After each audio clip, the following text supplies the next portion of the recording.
नमस्कार. आज आपण करणार आहोत हरतालिकेचे पूजन. त्याकरिता इथं मी वाळूचं शिवलिंग तयार करून घेत आहे. त्याचबरोबर सखी व पार्वतीही तयार करून घेत आहे. माझ्या घरी ह्याच पद्धतीने ही पूजा केली जाते, त्याचप्रमाणे मी तुम्हाला दाखवत आहे.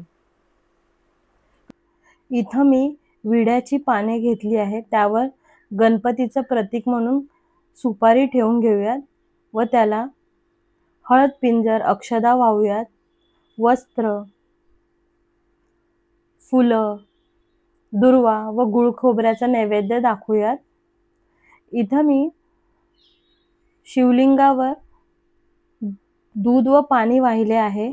त्याचप्रमाणे फुलं, वस्त्र, बेल व पत्री वाहिले आहेत.